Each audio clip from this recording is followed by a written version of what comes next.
We are here for the keynote speaker, Michael Ann Williams, and Ann Farrell will introduce her here in a second. Ann Farrell is one of our famous alumni. She is an assistant professor at Western Kentucky University. When she was here, she did research for what's about to become a book on burley tobacco, replacing burley tobacco, dealing with issues of gender and identity and tradition. It's very interesting research, and I can't wait for that to go. So, without further ado, let me give over the floor to Ann, and then introduce you to Michael Ann.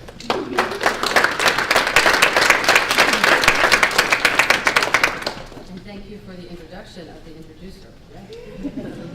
And in introducing today's keynote speaker, certainly, as Ray alluded to, represents a wonderful coming together of my folklore world. So thank you all, the organizers, for asking me to be here today to introduce our keynote speaker.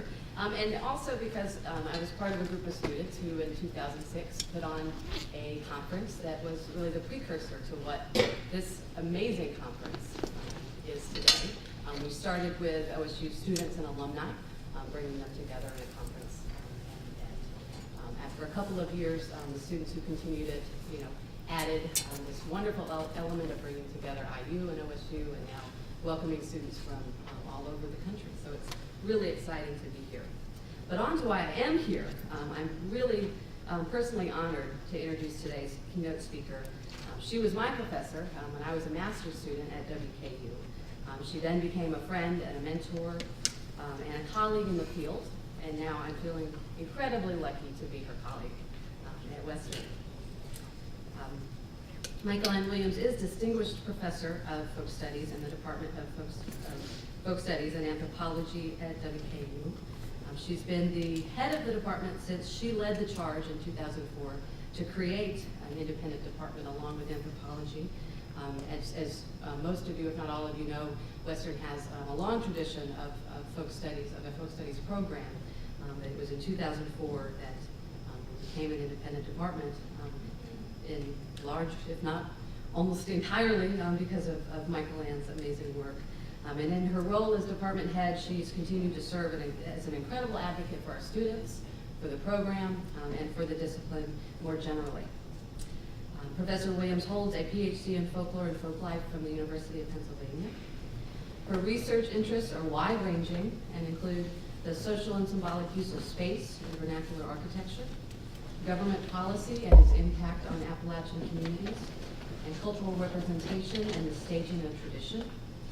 She has extensive experience in cultural resource management, in projects on her own, as well as very often involving students in our programs in places such as the Great Smoky Mountains National Park and Mammoth Cave, more locally to Bowling Green as well.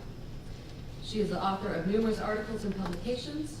Her books include Home Place, The Social Use and Meaning of the Folk Dwelling in Southwestern North Carolina, which received the Abbott Lowell Cummings Award for Outstanding Work in North American Vernacular Architecture Scholarship, and the Southeast Society of Architectural Historians Author Award. She's the author of Great Smoky Mountains Folk Life, and most recently, Staging Tradition, John Layer and Sarah Gertrude Knott, which came out in 2006 from the University of Illinois Press. Her many awards, which I won't name all of, but also in addition to the awards that Home Place received, she is received a number of honors from Western Kentucky University, including the Outstanding Faculty Award for Research, the Potter College Faculty Award for Service, and she is a distinguished university professor. Her many leadership roles at WKU and throughout the state and the discipline include her service as advisor to the Kentucky Oral History Commission, past chair of the Kentucky Historic Preservation Review Board, past board member and vice president of the Vernacular Architecture Forum. This past fall, she traveled to China as an invited participant in the first China-U.S. Forum on Intangible Cultural Heritage that many of you are very aware of. And currently she serves as co-chair of the AFS Folklore and Public Policy Working Group focusing on historic preservation policy. Her title, as you can see, of her presentation today is Mapping the Contours of Our Discipline.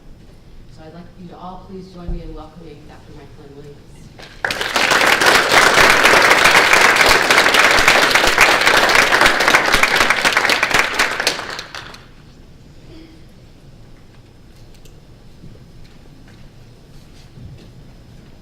Thank you. I'm very honored to be here today, though it also makes me feel curiously old somehow. I thought I'd start in a literal-minded way with a real map. Tennessee Tombigbee is a 234-mile man-made waterway. During the Carter administration, it was derided as pork barrel at its worst. But despite considerable political opposition, the TENCOM was completed in 1984. The TENCOM project was a watershed for the development of public folklore, remapping not only the transportation landscape of the Deep South, but also the route that the applied dimension of our field would take for several decades. The TENCOM and my experiences working there would also help map my own research agenda for much of my career. So I'll start first with my personal experiences. I used to tell people that I woke up one day and found myself in a doctoral program in folklore, having never any experience at all with the academic discipline of folklore. In retrospect, it makes some sense. As with a lot of people, folklore was at the confluence of a lot of things that I was interested in. Had it been a different decade, however, I might not have ended up there. As a child, I was a reader of Laura Ingalls Wilder, not Andrew Lang's fairy books, and I still just like fairy tales. I came to folklore with an undergraduate background in cultural anthropology, professional experience in museum work, and an interest in American material culture, particularly architecture. A chance encounter with a folklorist at the National Archive gave me enough information about what schools to apply for, and I chose Penn because a real person responded to my inquiries and assured me that my interests were folkloristic. Thank you, Henry. I arrived in folklore at an opportune moment, where the width of the field had expanded to include material culture, and the depth had not yet contracted to lend suspicion to some more historically oriented pursuits. Sometime during my first years in graduate school, a friend spied an ad for employment with the Historic American Building Survey, and I was offered a position as an assistant historian on a team working on the Tennessee Tombigbee Waterway project. The HAPS project was mandated by federal preservation and environmental law. At the time, there were few architectural historians who knew what to do with the small 1 or 2 room houses that were typical of the structures endangered by the construction of the waterway, and HAPS was eager to have someone trained in vernacular architecture. As far as I know, I was the first folklorist to be employed by HAPS. On arriving in Mississippi, I was almost immediately sent back to DC, my hometown, for training and to meet with Alan Jabor and Rusty Marshall at the American Folklife Center to discuss a proposed folklife project. Returning to Mississippi and Alabama to conduct field work, I soon learned the human cost of federal engineering projects, and who most often were the victims of eminent domain. The owners of the buildings we documented were largely exceptionally poor and powerless families. Many did not have clear title to their property due to a legacy of illiteracy and, in some regions, racism. Despite the tragedy of displacement, the individuals I encountered were invariably willing and even eager to share their knowledge of the houses they were losing or had lost. I ended up this summer with far more information about the architecture of the region that fit into the narrow confines of the HAPS forms. I returned to graduate school in the fall, not sure what to do with the information. Ironically, it was a class outside the department that helped me see the way. I was taking a course in historical archaeology, and I was stuck on a term paper topic. Meeting with the instructor to discuss my paper, I started talking about my summer experiences and the things I had learned from former occupants. He responded, "That's cool stuff, write it up," and I did. At the time, there was fairly little interest in using oral history in architecture studies. Architectural historians were largely trained to disregard the knowledge of owners and occupants, and in fact, many of the survey manuals at the time basically said, pay no attention to those peoples in the house. They don't know anything about those buildings. I wrote my term paper, but didn't yet see my larger calling. My third year of graduate school, I again answered a job ad and was offered a job doing architectural survey in Western North Carolina. Again, it was hard to ignore the people encountered along the way, especially in a region where the vernacular building tradition had lasted well into the 20th century. However, I completed 2 9-month surveys before I chose to exclusively focus on oral history and on architectural use, both spatial and symbolic, for my doctoral dissertation. As I finished my dissertation, again, dumb luck played a role in my career. Although I hadn't given much thought to teaching, and by that time had professional experience in historic preservation and public folklore, Western Kentucky University advertised for a position with someone with a PhD in folklore and experience in museum and preservation work. I was in the right place at the right time, and I've been there ever since.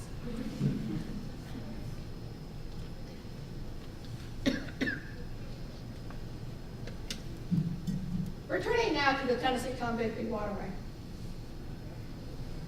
I'd like to address the role it played in the direction of public folklore. As I scurried to document buildings that summer, I felt somehow reassured that the larger scope of these people's lives would be attended to by a team of folklorists. And I felt somewhat less isolated, surrounded by architectural historians and architecture students. Little did I know from my vantage point that opposition from within our discipline would scuttle the project. Taking the Army Corps of Engineers money was not seen as a politically viable option for the American Folklife Center. The 10-Tom Folklife Project was initiated as part of a growing concern that our system of cultural, resource, and environmental protection gives little recognition to cultural intangibles. We could protect buildings and archaeological sites and spotted owls, but not culture. In 1979, National Park Service archaeologists approached the American Folklife Center at the Library of Congress to propose adding a living cultural element to the federally mandated 10-Tom project, a move that could have made the consideration of intangible cultural resources a routine part of impact studies. Influential folklorists, however, chose to see the funding for mitigation as a form of blood money. Tom King, who oversaw the federal Section 106 review process, the process by which buildings and sites are protected in federal construction, later wrote rather scathingly about folklorists' stance. Although I found it stimulating to work with folklife people, they never seemed to me to relate to the rough and tumble world that I was involved in, the world of Section 106. The folklife people shied away from projects like 10-Tom with righteous morality, but did little to help the people whose traditional lives were upset by such projects, except to record their songs and stories for posterity and to put on festivals to showcase their skills in the hope that they would thus be transmitted down the generations in some form or another. These are worthy enterprises, but they didn't engage the agents of change. They didn't confront the conflicts between tradition and modernity directly, and they didn't help us with Section 106 review. They wouldn't help the Navajo and Hopi with the Forest Service, or the people of Coal Town with the Detroit city government. King was similarly critical of archaeologists who are willing to accept the concept of mitigation as get in, get the data, and let the place be destroyed. I do think that those who advocated against the Folklife Center's involvement with the 10-Tom were well-intentioned, and caution is warranted before committing to such a project. But ultimately, the decision to withdraw stripped folklorists of the ability to serve an important advocacy role for communities faced with the impact of federally funded construction projects. From the ground up, I saw the project very differently. People were being displaced. Those people who were being displaced sat and watched as we carefully measured every inch of their house, and really felt like the message that we sent was that the structures were far more important than they were. If preservationists can argue to save buildings and environmentalists to save endangered species within the context of federal preservation and environmental law, surely we can find a way to act as advocates for human beings. Would we really want our environmental biologists to chastely sit back and refuse to dirty their hands to ensure that construction projects comply with federal environmental law? It's worth noting that recently retired American Folklife Center Director Peggy Bulger, in her 2002 presidential address at AFS, criticized the TENCOM project, or TENCOM decision. She noted that African-American activist Jane Sapp, who represented several constituencies along the proposed waterway, said that in the decision-making to withdraw, she heard arguments from people who had never been in the area and didn't know the real issues. Peggy concluded, if we refuse categorically to work with agents of change for ethical reasons, we also are refusing to assist tradition bearers and communities to confront and mitigate the effects of the change. And we leave a hole in the documentary record. We need to have more faith in ourselves. However, in the some 30 years since the American Folklife Center withdrew from the project, we still have relatively little leadership within the discipline addressing how and when folklore should be involved with federal mitigation efforts. This, despite the fact that with the maturation of public folklore, there have been plenty of critiques of the tendency to primarily celebratory activities, and we've heard plenty of calls for a more activist approach. Grassroots approaches may be preferable, but sometimes we can best serve by knowing the law, knowing how to use it, and sharing those tools with the people who need it. We do need to take care of our actions and affiliations, but we are equally culpable if we sit back and do nothing. We might as well return to the ivory tower of academia. With due respect to Alan Jabour, Peggy's predecessor, the American Folklife Center did continue to address the inclusion of intangible culture within the federal preservation framework. Through Alan's influence, Section 502 of the 1980 amendments to the National Historic Preservation Act mandated the preservation of a report on preserving and conserving the intangible elements of our cultural heritage, such as arts, skills, folklife, and folkways. The resulting report, published in 1983, however, backed away from reactive federal involvement in the preservation process, that is, on actions triggered by the impacts of major development projects. It's difficult to judge in retrospect how much the overly timid and modest recommendations of the report were shaped on the left by the moral critique of those within our discipline, and on the right by the political climate of the Reagan administration. I suspect a good deal of both. In either case, the report failed to have any lasting impact on the federal system of cultural and environmental protection. As Tom King noted, the hope to include cultural intangibles during the Reagan administration was the most ethereal of dreams, and by the time the administration changed, the recommendation had dropped out of CRM's collective memory, another lost opportunity for folklorists. In adopting the term cultural conservation, the report made the intellectually justifiable case not to distinguish between tangible and intangible culture. However, it also moved us away from the problem of confronting the fact that in the American legal system, cultural preservation only recognizes the tangible.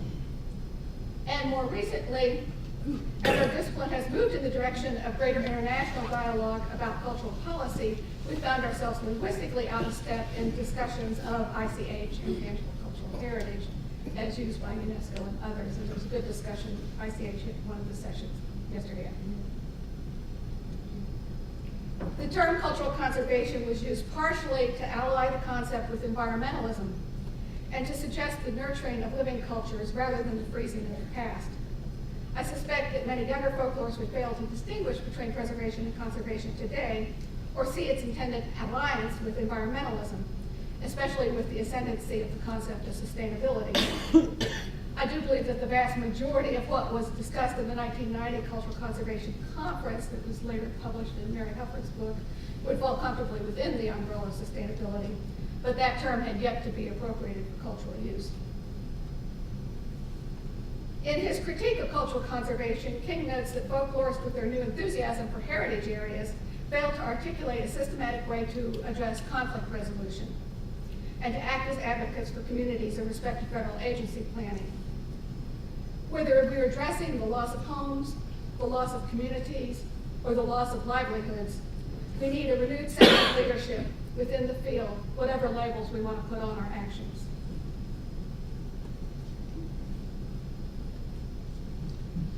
My own early professional experience with TENCOM led me to a lasting concern with population removals and its impact.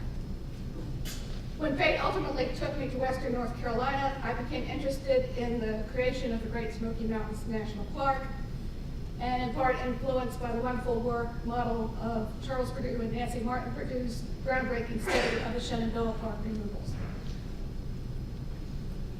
Ultimately, I chose to fold some of my research, I hope subversively, into the pages of an innocent-looking book intended for the general audience. If the National Park Service, or Ken Burns for that matter, won't tell the story of the human toll of the park creation, then maybe I could. I don't mean at all to suggest that the creation of the national parks was wrong, but the treatment of its local residents were. Perhaps this is what fuels my conviction that folklorists need to act as advocates in similar situations. The Smoky story has a personal dimension, since my husband's family was from the park area, his grandmother's family. And I was also, during writing the book, had the privilege of having a graduate assistant, David Baxter, who was also a park descendant. Unlike many others who spoke with bitterness, his granny said, "We was glad to get out, it was all rocks." Still, year after year, his family took a pilgrimage from Kentucky down to the Smokies to revisit the old home sites. David's father, John Baxter, I think beautifully articulated what these trips meant to him. It just gives you an eerie feeling to be up on the side of a mountain that's now grown up and you can't hardly find your way in, find your way out. And you think, this is the home of people that were kin to me, but so long ago.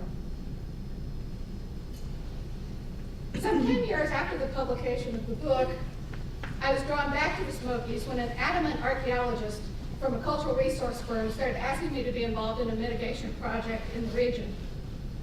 Although the firm could have easily not included oral history in their multi-million-dollar project, the archaeologist was very clear that he wanted us to be involved. I initially demurred because we were in the process of creating our department at that time, and I have to admit I was highly swayed by the amount of money offered and the fact that it offered great research opportunities for our graduate students. In many ways, it was a topsy-turvy mitigation project. People weren't losing their homes. Parkland was being given to the eastern band of Cherokee, so a new school could be built. I would say that the parkland was being given back to the eastern band of Cherokee, although this particular tract of land had been out of Cherokee Camp for over a century before the creation of the park. The historical archaeology component mandated by federal law focused on the early 20th century timber town of Ravensford, now completely gone. As one of my graduate students observed, they're digging up European American culture so Native Americans can build. A nice twist on many mandated mitigation projects. On many levels, it was a feel-good project. The Eastern Band built a beautiful new school with a design and curriculum that embraced the teaching of Cherokee culture. But it wasn't black and white. Many environmentalists were aghast that land could be transferred out of the park, and some former residents who had lost their land so it could be parkland in perpetuity felt betrayed.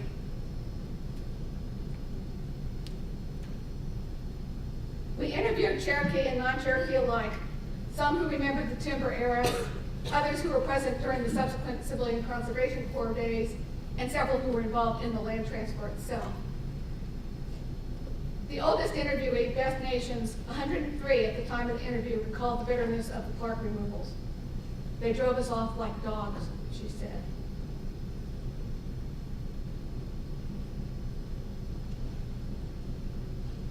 And just to get you situated, Ravensford is directly above Cherokee, that little kind of peninsula of parkland that was stuck down, so it was really surrounded on all sides, on three sides by Cherokee land. While we were doing the Ravensford project, nearby, former American Folklife Center Director Alan Jabor was engaged in another, more vexing environmental impact study. In the 1940s, the construction of the Fontana Dam inundated a number of communities bordering the park and flooded the access road to others. The latter communities were then made part of the park. The displaced were promised that an access road would be built to their cemeteries. The long-delayed road was begun and then stopped, ostensibly because of environmental reasons. So you can see where the road is known as the Road to Nowhere starts over near Bryson City, and the cemeteries are along Hazel Creek.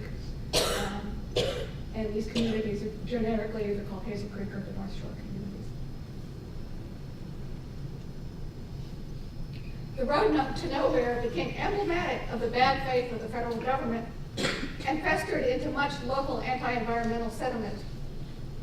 Interestingly, it also spurred a creation of a historical society and ultimately a renewal of cemetery decoration practices, even though the cemeteries were only accessible by boat. One of the things that to me is striking about Alan's work is the respect that it confers on these people, who I think in many circles were simply dismissed as anti-environmental crazy on the right. In their section of the draft environmental impact statement, Jabor and his co-author Ted Coyle made use of a tactic that folklorists have seldom used. The argument that the cemeteries and related cemetery practices were eligible for the National Register as traditional cultural properties. And point out that eligibility is the criteria in section 106, not the actual nomination. So a nomination was not written to the National Register. But it meant that it recognized not just the physical attributes of the cemeteries, but all the cemetery decorations and the other traditions that went along with these things in the environmental review. Back in 1990, the National Register published Bulletin 38, authored by Tom King and Patricia Parker. The bulletin acknowledged the eligibility of traditional cultural properties, or now usually places, to the National Register of Historic Places. These TCPs, while still circumscribed by the heavy load of National Register guidelines, acknowledge the significance of places that are vital to the identities of living communities. While it doesn't recognize intangible culture per se, there must be place reference. It does recognize contemporary use and meaning of place. Unfortunately, in practice, although the bulletin explicitly is not limited as such, the use of the TCP designation has been almost solely restricted to Native American places. And it's interesting to find out that the National Park Service keeps no records and there's no way to search their database about how many properties have actually been listed as TCPs. The summer before last, a former student of mine was interning with the National Register folks, and he was invited to sit in on some meetings that were investigating a possible revision of Bulletin 38. I would receive emails from my student. They're arguing about the definition of tradition. They're arguing what a community is. They really need to talk to some folklorists.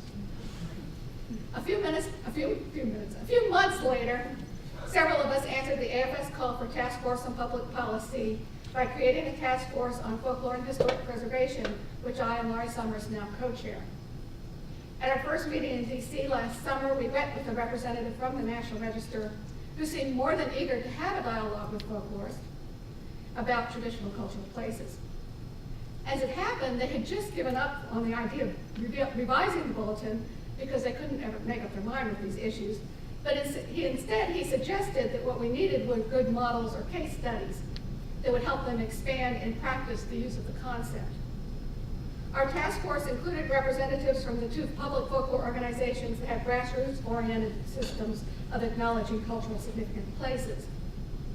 My thought was that perhaps to create models, we could nominate properties already recognized by city law as place matters and traditional arts of upstate New York's Register of Very Special Places. I received a grant and now have 4 students involved in this project. One property that we'd hoped to include, a matzo factory, was eliminated because some of the co-owners thought that attention from the National Register would bring locally based limitations on what they could do with their property. The National Register itself does not limit the private owner's use of properties, but in places where there's strict locally based laws, there are concerns about bringing National Register attention. The first study, initiated by Sarah McCart-Jackson, who is here today, is of Hopkinton Town Green in New York. Well, historically, it's an excellent example of New England settlement patterns. As importantly, the residents have continually used the town green and the public building since its inception, and it continues to be an important in maintaining their cultural identity. Among the other properties that we plan to include is the oldest dim sum restaurant in New York City, and we'll start that work in just a couple of weeks. I agree with Steve Zeitlin's argument that sometimes it's simply the publicity generated by our organization, such as Place Matters, that helps preserve a place. In the absence of Section 106 negotiation, does the extra layering of having National Register designation make a difference? Well, it is yet more publicity. And there are tax credits for income-producing properties. But more importantly, our intent is to affect policy by providing some workable case studies. The National Register folks argue that TCPs have been used for Native American properties for two reasons: to get around the exclusion of religious properties, and because significant Native American sites often don't look like conventional notions of historic properties. More importantly, though, it also shifts the focus in determining significance away from outside experts to the cultural group itself. Well, there are plenty of reasons for the needs for special recognition of Native sites, as the bulletin suggests. Other groups also have sites that need recognition. Right now, if people try to make a case for the significance of a place as a TCP and it doesn't meet other National Register criteria, they are frequently preemptively informed by state-level National Register coordinators that the designation is exclusively for Native American sites. This project is an opportunity for folklorists to start talking to a federal agency about such concepts without the added pressure of conflict resolution.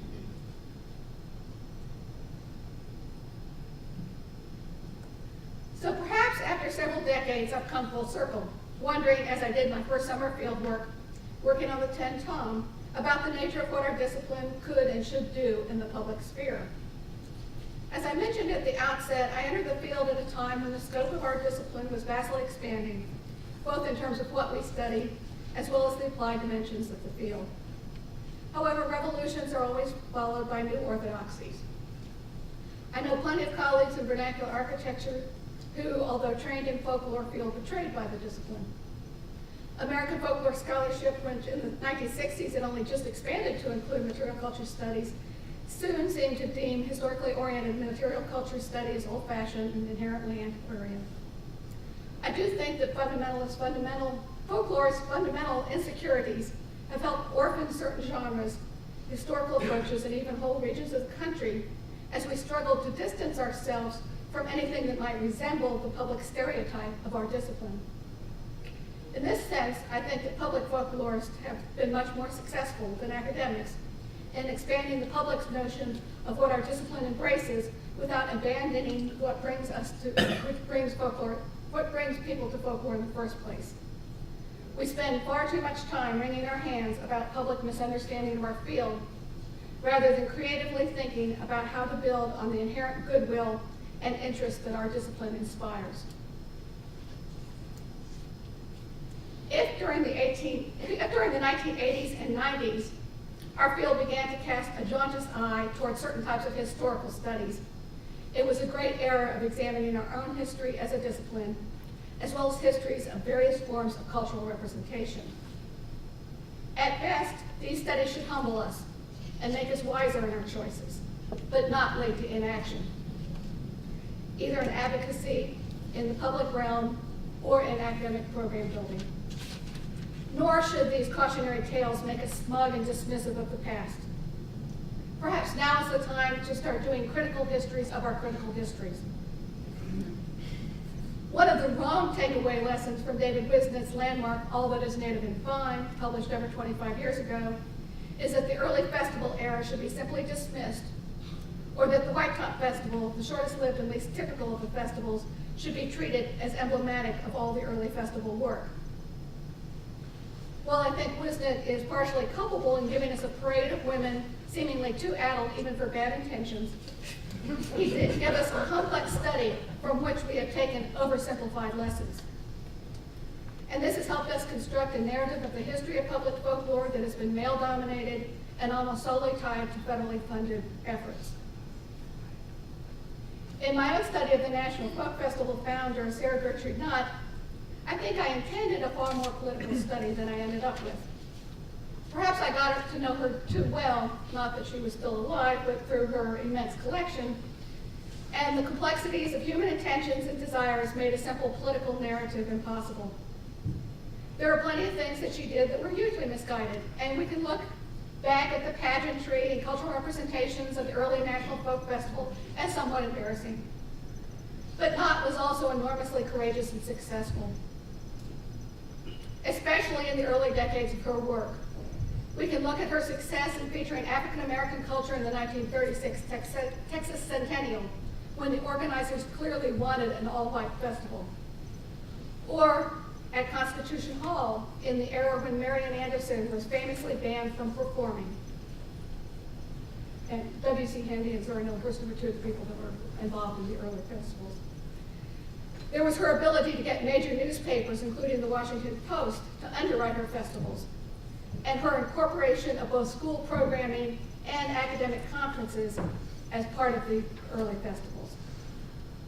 This is not the same as the short-lived and racist White Top Festival. We don't need to be apologists for our past, but in our clear-eyed examination of our history, we need to not lose sight of complexity, and maybe we need more compassion and understanding of our predecessors.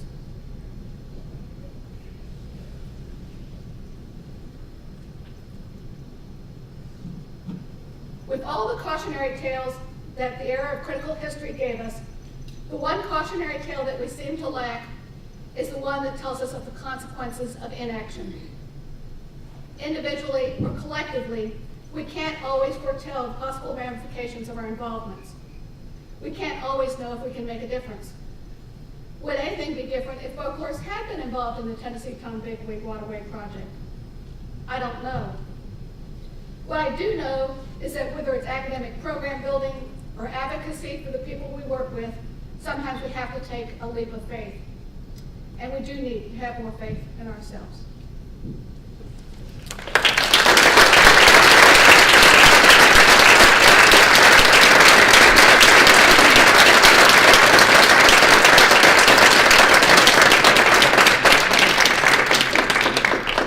I didn't ask in advance, but Dr. Williams, would you take a question or comment? I'd be happy to. We may all be still absorbing. No question? Oh, and I didn't raise my hands, but that could. You said it though. I said it though. No, not worry. Yes. I really appreciate your message of the dangers of inaction, and really thank you for giving that to us. And I wonder if there's a way, since we know once we jump in and become involved in things, and particularly when we're involved with big bureaucracies whose intentions may be different from our own, could we come up perhaps with some best practices or some guideposts, directions? And I think for historic preservation and folklore, that's one of the things that we're working on with the task force, is to try to work these out. And so I'm not saying, yeah, everybody needs to leap in immediately, but I think we need some leadership in really thinking about, instead of just saying we never do it, think about when and how and what some of the best practices should be. So yeah, I think that's exactly what we need.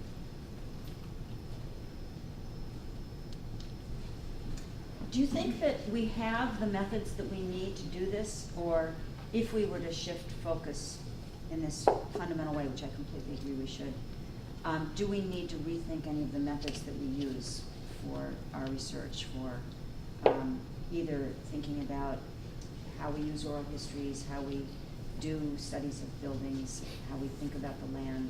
I think they're going to force us to rethink those And- things. and I'm what not are sure we some can of the- rethink them ahead of time, though. We But- can't rethink them ahead of time, Yeah. I don't think? Yeah. Or we would be just rethinking and rethinking. I'm not sure we would answer.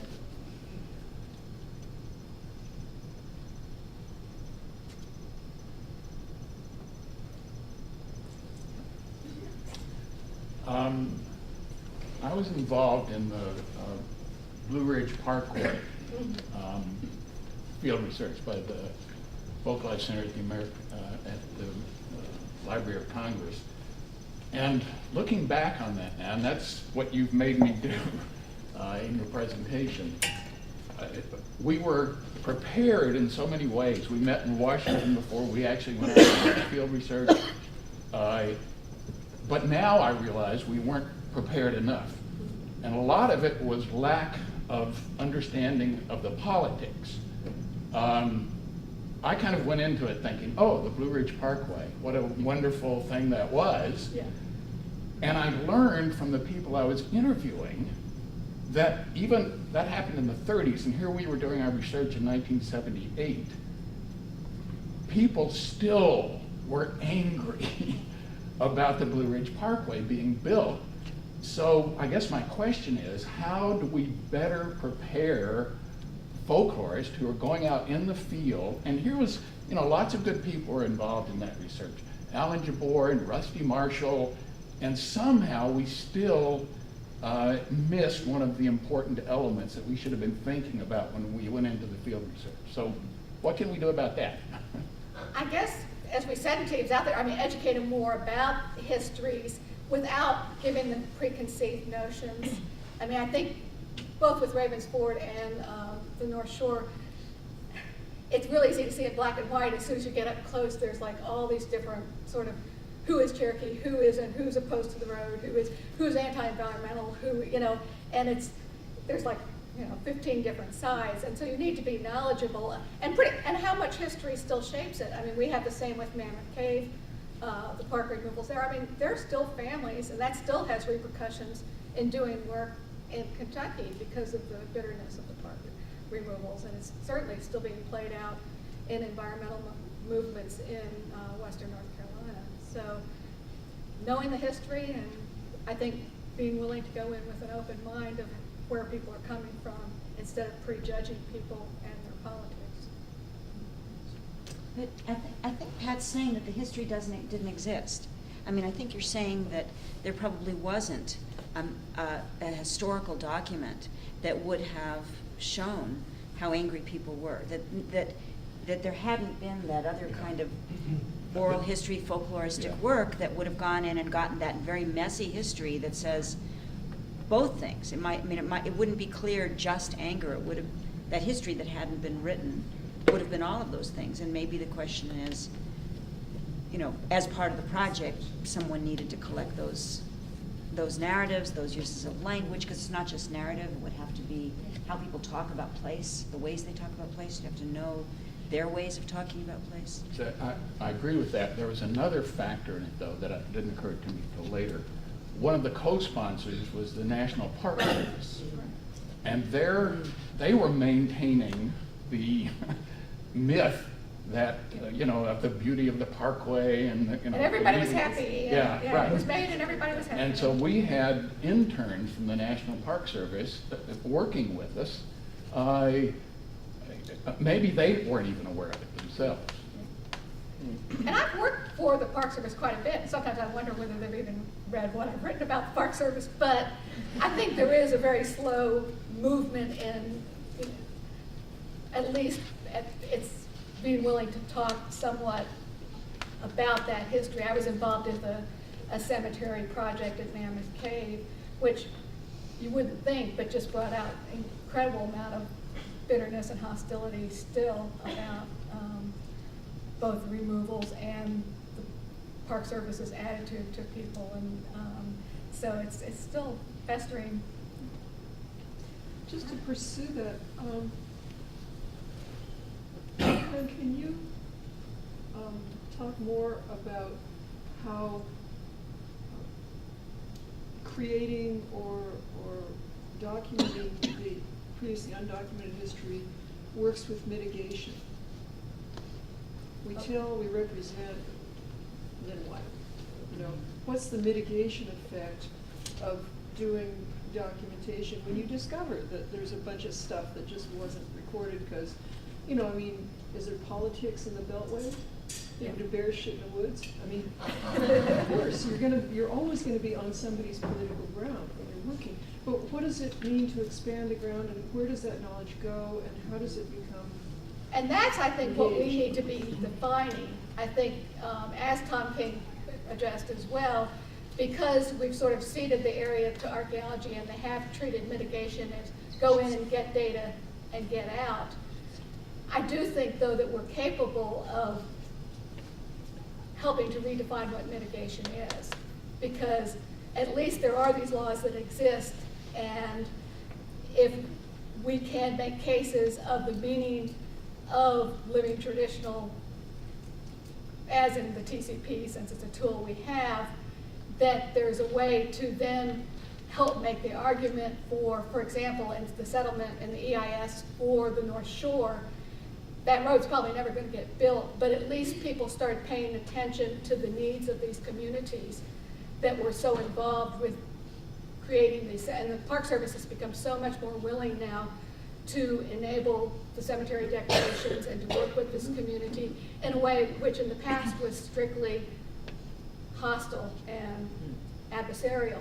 And I think by having the work done that Alan did on it, that it is a new form of mitigation, because it really is forcing the Park Service and the transportation folks to start talking to these people and finding ways to meet the needs of living communities. And so I think that is a good example of starting to redefine what mitigation can be. And maybe meeting their needs before the annexation takes place. Yeah, yeah. I mean, this was something that happened in the 40s, and yeah, but still. Does that mean that impact statements have a much larger ICH component, and thus people would be compensated differently, or there would be It less could be, yeah. displacement, or how do we decide what the goals of our research are? I guess that's something. Yeah. we can ask. And that's, I think, what we haven't, because we haven't been involved,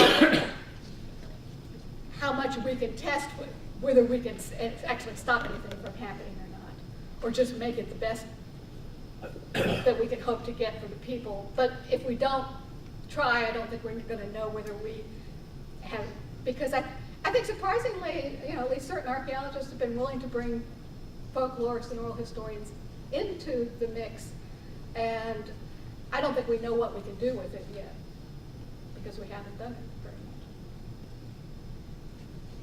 I'm struggling with a comment in my head, which is probably incoherent. I know it's still incoherent, but I'm wondering if this isn't where interdisciplinarity outside of the ivory tower has a place. I don't know what discipline we're missing. So finding the anger on the ground, all right, that's our job. We're going to figure that out. But who do we need? Who's not Park Service, who's already embroiled, so hard on one side here? Is it somebody who's a policy wonk, who's going to come out from the outside, an academic who specializes in land use and environmental? I don't know. What we're alternative dispute resolution, which is what the other conference is here that's eating our food. So we can collar them. I don't know, but maybe we need to drag one in. I'm thinking of Amy Schumann working on the narratives of asylum seekers, and she's got a lawyer. So I don't know who that is. Yeah. I don't know what the And I think in certain kinds of minutes, we are going to be working with archaeologists and with the National Register folks. And I think that we were really surprised last summer that although they have much, much, much more narrow vision about what traditional communities are than folklores, I think they're at least, they're willing to start listening to us. It's just a matter of us insisting, and getting involved with talking to them. But I think the whole idea of cultural resource management has developed without the participation of folklorists. And so I think we have to, instead of waiting for them to come to us, we have to construct a role for ourselves. Michael-Ann, one of the things that your presentation has made clear, unfortunately, and it's been spoken to here afterwards, is the fact that we've allowed ourselves to believe that if we're not involved in these kinds of efforts, they simply somehow don't exist or don't take place. When we were, yesterday afternoon, we were discussing this in this room, the impact of the Chinese national government's support of ICH work on the field of folklore, and saying that a comparable situation in the United States would be if the federal government called the field of folklore together and said, we'll give you 10 times the annual budget of the National Endowment for the Arts and the National Endowment for Humanities to do folklore work in this particular way, to document ICH and create registries of examples of it. And it would be easy enough, this is part of the reaction yesterday, to say, oh no, we don't want to do that. But the next thing that would happen is the the government would say to us, well, okay, we're going ahead anyway. Yeah, exactly. And then it's when it gets tough, do we really allow that process to move ahead, without any input from our field or on behalf of the community? So I think it's important for us to remember very clearly that not being involved doesn't make these things simply disappear. And just because we take government money, we don't have to do what the government wants us to do. I mean, the mitigation laws say that a certain percentage of the cost of the construction has to go to mitigation. And, I think the way it was interpreted that somehow, in taking Army Corps money, we were having to do what the Army Corps wants us to do, and I don't think that's the case. I mean, I think we have to be willing to get fired sometimes, but I think we need to be part of it because I think we are better advocates than. So the archaeologists are going to be for living communities. Well, and we're skilled at documenting sort of the uncanny resistance of people and communities to large outside forces, Right. but we can do that ourselves. And we listen to people. Jason, One of the very valuable contributions of your talk is to highlight the ways in which the field changed and the ways in which topics and colleagues fell out. Some of those colleagues are, for instance, active, I presume, in the Vernacular Architecture Forum and other organizations. What do those colleagues who may no longer think of themselves primarily as folklorists, but as a community, what would their reaction to your proposals be? In other words, we're one audience for the narrative and the kind of case that you're making, but what does it look like from the point of view of the Pioneer America Society or the Vernacular Architecture Forum? and in fact, I'm going to give a paper on intangible cultural, or the traditional cultural properties at VAF in June, so I'll find out. But you're trying to bring us sort of into a new direction, but I wonder about other constituencies. yeah, I think because, and I'd say more the preservationists in VAF don't necessarily, or they thought some about preserving contemporary use, but they don't tend to think in those terms as preserving buildings. So that's one of the reasons I wanted to talk at VAF about this project as well. I mean, there are plenty of folklorists in vernacular architecture circles that just don't call themselves folklorists anymore. And I was on a panel at AFS in the fall, and I was kind of surprised at the anger and that some of my colleagues felt toward the discipline that they feel excluded. And I know that I'm coming from a very privileged position because I have spent my whole academic career in a folklore program, and so I've had the freedom to pretty much do what I want to do, whether it's cool or not. And so I don't feel personally the same way that I think there's other people who got into folklore because of it and now don't feel like there's a sympathetic ear. There's one very short last question, I think, from someone who's been very persistent and then we really want this fabulous discussion. Well, I'm just curious about what is the moral imperative for our action. Like, I mean, I listen to this, and of course, it makes me want to jump up and act, right? But on some level, I look at something like the Road Anywhere, for example, Yeah. and there's such a rich cultural experience that arises out of the conflict itself. That it makes me think, well, maybe, where does a moral imperative to act lie? In some cases, it seems like people want to stop things from happening, but then sometimes the things that happen, reinforce cultural values of some sort. They create a kind of, and this wonderful revival of the cemetery decoration really came because they were so angry and frustrated by the lack of access to their cemetery. So it really did happen because of that. But I do think because it's easy to simply see the conflict as environmentalists versus anti-environmentalists, that this is where important role of folklore is, by simply going and listening and trying to listen to people, understand where they're coming from when they have to build the road, no more wilderness types of, caps and signs and stuff like that. And so